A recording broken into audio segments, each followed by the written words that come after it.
మన రక్షకుడైన యేసుక్రీస్తు నామములో అందరికీ వందనాలండి.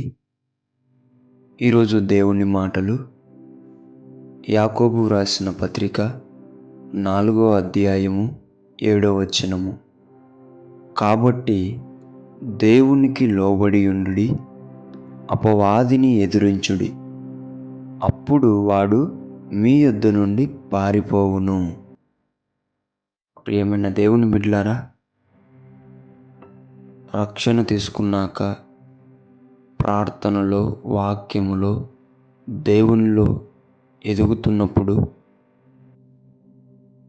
నీ మనసులో పోరాటము పెరుగుతూ ఉంటుంది. ఎందుకంటే నువ్వు ఎక్కడ దేవునికి దగ్గరవుతావో,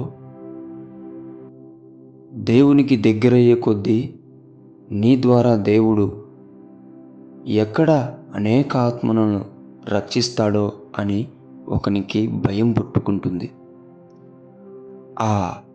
వానికి పట్టిన ఆ భయము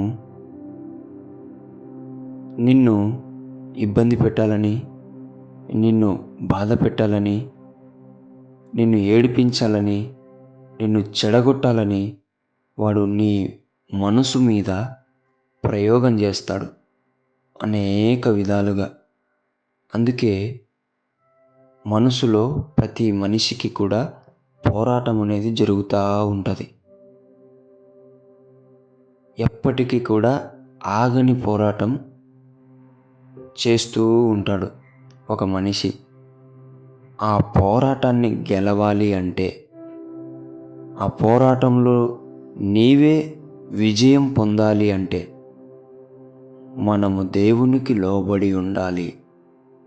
ఏ విషయంలో అంటే ప్రతి విషయంలో కూడా దేవునికి లోబడి ఉండాలి.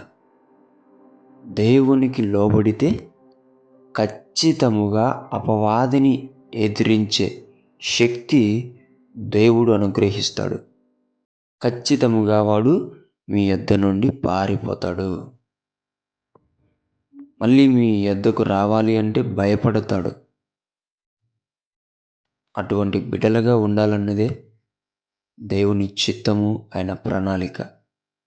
దేవుని బిడ్డలారా, మీ మనసులో జరుగుతున్న ఆ పోరాటంలో నీవు గెలవాలంటే, నీవు విజయం పొందుకోవాలి అంటే దేవునికి లోబడడం నేర్చుకో.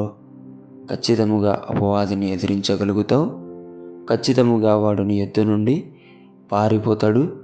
నీ ద్వారా దేవుడు జరిగించుకోవాల్సిన పనిని దేవుడు జరిగించుకుంటాడు.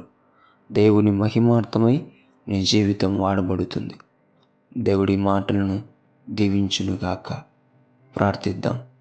దేవా, మీకు వందనాలు. స్పష్టముగా, క్లుప్తంగా నీ బిడ్డలతోనూ మాట్లాడినందుకై నీకు వందనాలు.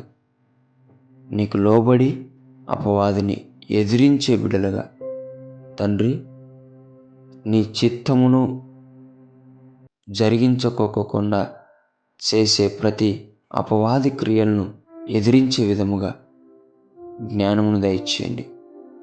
నీకు లోబడి తత్వమును మాలో ఉంచండి. యేసయ్యా, మీకు వందనాలు. మా యొద్ద నుండి వాడిని పారిపోయేలా చేసి నీ చిత్తాన్ని, నీ ప్రణాళికను మా జీవితంలో నెరవేర్చమని యేసు నామమున ప్రార్థిస్తున్నాను తండ్రి. ఆమేన్.